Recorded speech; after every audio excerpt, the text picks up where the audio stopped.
Selamat pagi, selamat siang, selamat sore, selamat malam. Assalamualaikum warahmatullahi wabarakatuh. Shalom, Om Swastiastu, Namo Buddhaya. Baik, pada kesempatan kali ini, para sobat ASN dimanapun kalian berada, saya Andreas Triatama, saya adalah CPNS dari Angkatan 24 Kelompok 4 dari Kabupaten Banyumas. Di sini saya akan menjelaskan makna dari berakhlak. Akhlak ini adalah salah satu yang diberikan oleh Presiden kita untuk para aparatur sipil negara. Jadi kita sebagai ASN, kita ingin mengaplikasikan berakhlak di dalam kinerja kita sebagai aparatur sipil negara. Oke, kalau begitu langsung saja. Saya akan share screen pada kesempatan kali ini. Ya.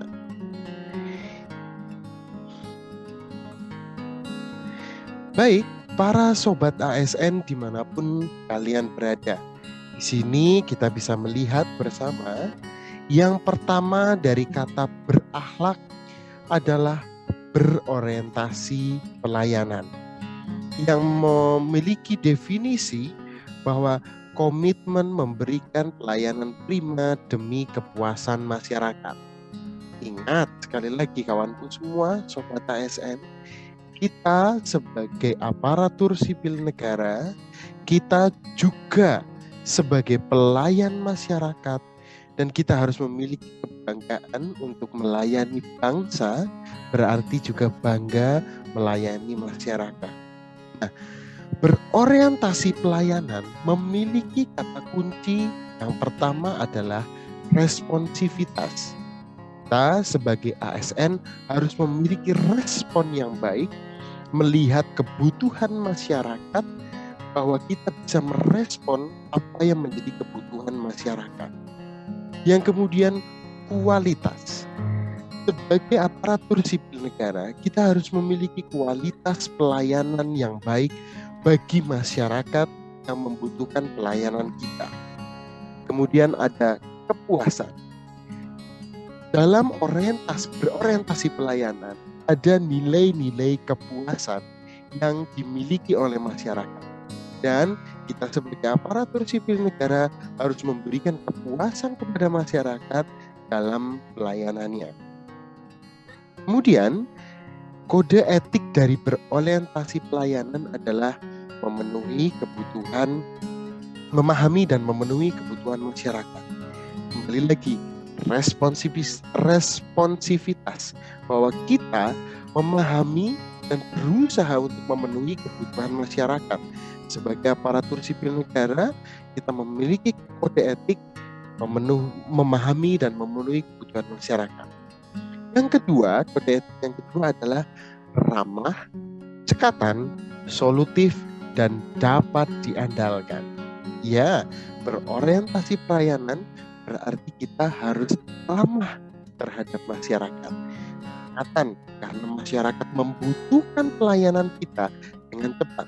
Solutif, ketika kita menghadapi masalah dalam pelayanan, kita harus memiliki solusi yang konkret, solusi yang pasti, agar dapat diandalkan oleh masyarakat. Kemudian kode etik yang ketiga adalah melakukan perbaikan tiada henti. Ya, kita tahu sebagai manusia, sebagai aparatur sipil negara, tidak terlepas dari ketidaksempurnaan kita, tapi kita selalu harus memiliki perbaikan dari setiap kesalahan-kesalahan kita. Maka dari itu ada perbaikan tiada henti. Oke? Yang selanjutnya, para sobat ASN dimanapun kalian berada, akuntabel. Ya, akuntabel memiliki definisi bertanggung jawab atas kepercayaan yang diberikan. Kita sebagai aparatur sipil negara, kita dipercayakan oleh bangsa kita untuk menjadi pelayan masyarakat untuk menjadi aparatur sipil negara, maka dari itu kita harus bertanggung jawab atas kepercayaan masyarakat itu kepada kita. Yang memiliki kata kunci integritas. Kita sebagai aparatur sipil negara harus memiliki integritas yang tinggi, di mana kita harus bisa menjadi contoh integritas bagi masyarakat. Kemudian konsisten. Kita harus memiliki sifat yang konsisten untuk memiliki integritas dan berakhlak ini. Kita harus terus mengamalkan nilai-nilai yang baik sebagai contoh di masyarakat. Kemudian dapat dipercaya. Bagi aparatur sipil negara, kita mengetahui tingkat kepercayaan masyarakat berbeda-beda. Kita harus bisa menjadi contoh agar masyarakat dapat mempercayai kita sebagai pelaksana kebijakan pemerintah. Kita harus dapat dipercaya agar masyarakat percaya juga kita sebagai representatif dari pemerintah. Maka dari itu masyarakat harus percaya kepada pemerintah melalui kita. Kemudian transparan. Ini penting sekali. Kita harus memiliki transparansi. Sebagai aparatur sipil negara, kita harus memiliki transparansi kepada masyarakat agar masyarakat tidak bertanya-tanya, kok bisa gini ya, kok kayak gini ya. Kita bisa menjelaskan transparansi kita agar masyarakat bisa percaya kepada kita. Kemudian memiliki kode etik, melaksanakan tugas dengan jujur, bertanggung jawab, cermat, disiplin, dan berintegritas tinggi.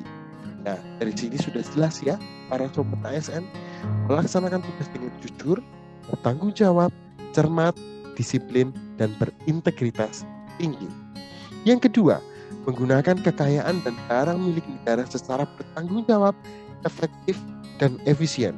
Kita tahu barang milik negara adalah barang milik masyarakat.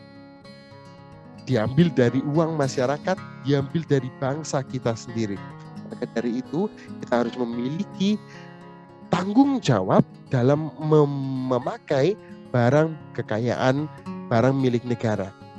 Maka dari itu, agar bisa dipercaya dan berintegritas tinggi, kita harus bertanggung jawab atas penggunaan itu. Tidak menyalahgunakan kewenangan jabatan.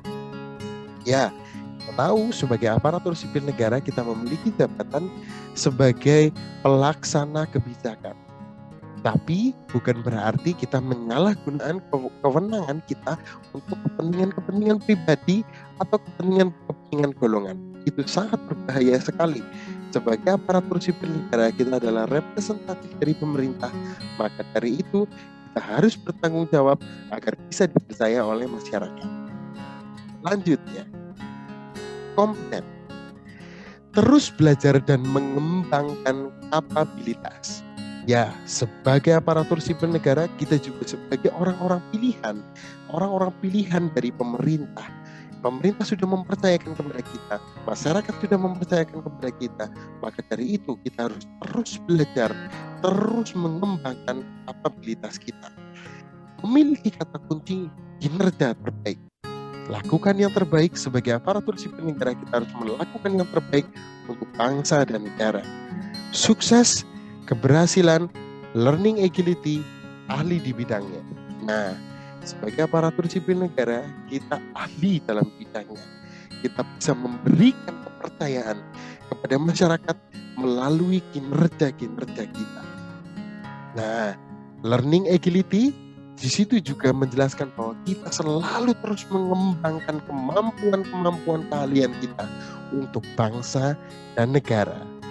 Kemudian kita juga memiliki kode etik meningkatkan kompetensi diri untuk menjawab tantangan yang selalu berubah. Dunia ini dinamis, dunia ini tidak stuck di satu saja. Maka dari itu kita sebagai aparatur sipil negara harus memiliki pengembangan diri yang baik agar bisa mengikuti perkembangan zaman sesuai dengan kebutuhan masyarakat. Membantu orang lain belajar. Ingat, jangan pelit ilmu kawanku. Ketika kita berbagi ilmu kepada orang lain, maka kita akan mendapatkan banyak ilmu dari situ juga. Maka dari itu, kita harus membantu orang lain untuk belajar, untuk mau, untuk bisa. Belajar adalah perubahan tingkah laku dari tidak tahu menjadi tahu, dari tidak mengerti menjadi mengerti, dari tidak bisa menjadi bisa. Kita sebagai aparatur sipil negara, kita sebagai agent of change, maka dari itu kita membantu orang lain melaksanakan tugas dengan kualitas terbaik. Tentu saja, sebagai aparatur sipil negara, kita harus memberikan kualitas yang prima, kualitas yang terbaik untuk bangsa dan negara. Selanjutnya adalah harmonis. Ya, kawanku semua ASN, sobat ASN dimanapun kalian berada, Indonesia terkenal dengan keharmonisannya. Indonesia terkenal dengan gotong royongnya. Indonesia terkenal dengan gemah ripah loh Cinawi. Maka dari itu, kita sebagai representatif dari pemerintah, kita harus memiliki keharmonisan yang memiliki definisi saling peduli dan menghargai perbedaan. Kawanku sobat ASN dimanapun kalian berada, Indonesia terbentuk dari perbedaan-perbedaan suku, agama, ras, dan budaya.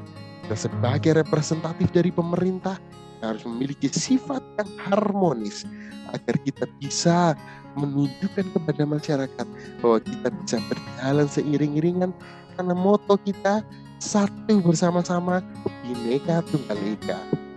Yang memiliki kata kunci tentang harmonis ini peduli atau caring.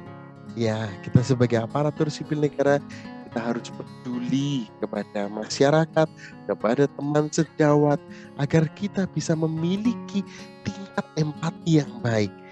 Itu juga tertanam di dalam falsafah bangsa kita, gemah ripah loh Cinawi.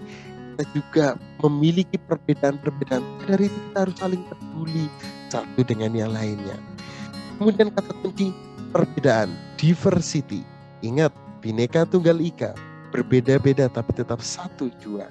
Maka dari itu kita sebagai aparatur sipil negara, kita harus memiliki keharmonisan dan menghargai perbedaan. Kemudian selaras. Meskipun kita berbeda satu dengan yang lainnya, kita harus selaras dengan satu tujuan untuk melayani bangsa. Kode etik kita yaitu menghargai setiap orang apapun latar belakangnya.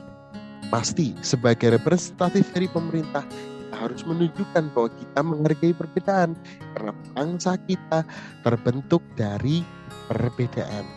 Kemudian suka menolong orang lain. Kawanku sobat ASN dimanapun kalian berada, kita sebagai representatif pemerintah, kita juga tahu bahwa negara kita menjunjung tinggi nilai-nilai gotong royong. Dari itu, maka kita harus bisa saling menolong satu dengan yang lainnya. Membangun lingkungan kerja yang kondusif. Ya, kita ingin bekerja dengan sebaik mungkin. Tidak ingin cari musuh. Tidak ingin cari perbedaan-perbedaan yang berbeda terus kemudian kita menjadikan sebuah konflik. Tidak. Maka dari itu kita ingin membangun lingkungan kerja yang kondusif. Karena di dalam lingkungan kerja yang kondusif kita juga bisa bekerja dengan sebaik-baiknya. Kemudian loyal, berdedikasi dan mengutamakan kepentingan bangsa dan negara. Ingat sobat ASN-ku dimanapun kalian berada, kita adalah representatif dari pemerintah. Maka dari itu kita harus memiliki dedikasi yang tinggi untuk bangsa dan negara.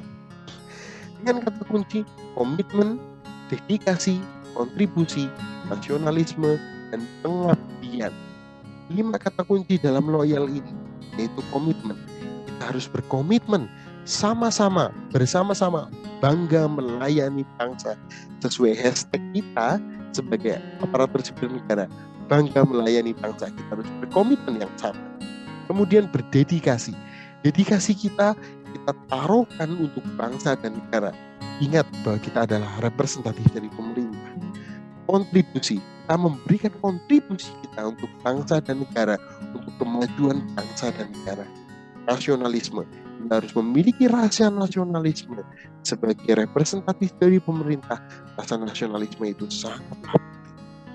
Pengabdian, kita ingin mengabdi untuk bangsa dan negara. Kita ingin membangun bangsa dan negara melalui pengabdian kita. Kode etiknya yaitu memegang teguh ideologi Pancasila, Undang-Undang Dasar 1945, setia pada NKRI, serta pemerintahan yang sah. Oke, kita mengetahui hawa politik, hawa pemilihan umum sangat panas belakangan ini. Apalagi kita tahu 2024 nanti akan ada pemilihan bersama. Maka dari itu aparatur sipil negara netral. Kami tidak bermemihak kepada siapapun. Maka dari itu kami menjaga dan bersetia kepada pemerintahan yang sah. Siapapun pemerintahnya, itu adalah aparatur sipil, itu adalah representatif kami sebagai aparatur sipil negara. Memegang teguh ideologi Pancasila, ideologi bangsa kita yaitu Pancasila. Maka dari itu kami memegang teguh hal itu. Undang-Undang Dasar 1945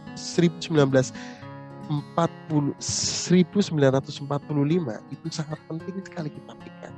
Untuk sebagai aparatur sipil negara, kita harus memiliki kesetiaan kepada NKRI.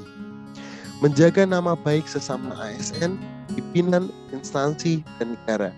Kita tidak ingin berusaha terlihat jelek dan membuat masyarakat tidak percaya kepada kita. Maka dari itu, kalau dalam istilah Jawa ada istilah mikul dhuwur mendem jero. Artinya adalah kita menjunjung tinggi sesuatu hal yang baik dan menutup rapat-rapat sesuatu hal yang buruk. Tapi kita tidak menutup hal ketika itu adalah sebuah kejahatan yang merugikan negara. Maka dari itu kita ingin menjaga nama baik dengan tidak berbuat yang jelek. Seperti itu. Menjaga rahasia jabatan dan negara. Sebagai aparatur sipil negara, pasti kita nanti akan memiliki rahasia-rahasia yang hanya boleh aparatur sipil negara simpan untuk kepentingan bangsa dan negara. Kita harus bisa menjaganya dengan baik. Selanjutnya, adaptif. Terus berinovasi dan antusias dalam menggerakkan ataupun menghadapi perubahan. Sobat ASN dimanapun kalian berada, sebagai manusia kita juga harus memiliki sifat adaptif. Apalagi aparatur sipil negara, kita harus terus berinovasi dan antusias terhadap perubahan. Kita tidak mungkin stuck di sini saja. Yang tadinya kita tidak pakai gadget, sekarang kita sudah pakai gadget semuanya. Teknologi terus berkembang, zaman terus berkembang. Maka dari itu kita harus adaptif dan antusias akan pergerakan-pergerakan. Kata kuncinya inovasi, antusias terhadap perubahan, dan proaktif. Kita terus berinovasi agar kita bisa mengikuti perkembangan zaman. Antusias terhadap perubahan itu membuat kita bisa bersukacita dalam mengikuti perubahan. Kemudian proaktif, kita tidak diam saja, kita tidak di tempat saja, tapi kita juga harus aktif dalam perubahan-perubahan yang terjadi. Maka dari itu ada kode etik cepat menyesuaikan diri, menghadapi perubahan, terus berinovasi dan mengembangkan kreativitas, serta bertindak proaktif. Yang terakhir, Sobat ASN, dimanapun kalian berada, kolaboratif. Membangun kerjasama yang sinergis. Kita sebagai manusia, sebagai makhluk sosial, kita tidak bisa bekerja sendirian. Kita sebagai aparatur sipil negara juga seperti itu. Kita tidak bisa bekerja sendirian. Kita harus berkolaborasi dengan pihak-pihak lain. Maka dari itu kita akan membangun sinergitas antar sesama aparatur sipil negara, antar kita dengan masyarakat, agar tercipta kolaborasi yang baik. Memiliki kata kunci kesediaan bekerja sama, sinergi untuk hasil yang lebih baik. Kembali lagi, ini adalah untuk bangsa dan negara. Maka dari itu kita ingin bersinergi dengan masyarakat, bersinergi dengan teman sejawat atau instansi lain agar masyarakat bisa terlayani dengan baik, agar kita bisa membangun bangsa kita. Memiliki kode etik memberi kesempatan kepada berbagai pihak untuk berkontribusi, terbuka dalam bekerja sama untuk menghasilkan nilai tambah, menggerakkan pemanfaatan berbagai sumber daya untuk tujuan bersama. Kembali lagi, ini tujuan kita adalah untuk membangun bangsa. Jadi Sobat ASN dimanapun kalian berada, kita bangga melayani bangsa melalui berakhlak ini. Berorientasi pelayanan, akuntabel, kompeten, harmonis, loyal, adaptif, dan kolaboratif. Baik Sobat ASN dimanapun kalian berada, saya sudah menjelaskan tentang berakhlak ini. Semoga bermanfaat bagi kita semuanya. Dan terima kasih kepada coach saya, Pak Wiono, yang sudah memberikan tugas ini agar saya bisa lebih memahami tentang berakhlak. Saya aturkan terima kasih. Sampai jumpa lagi. Selamat malam, selamat siang, selamat sore, selamat pagi. Semuanya, Assalamualaikum warahmatullahi wabarakatuh. Shalom, Om Swastiastu, Namo Buddhaya, Salam Kebajikan.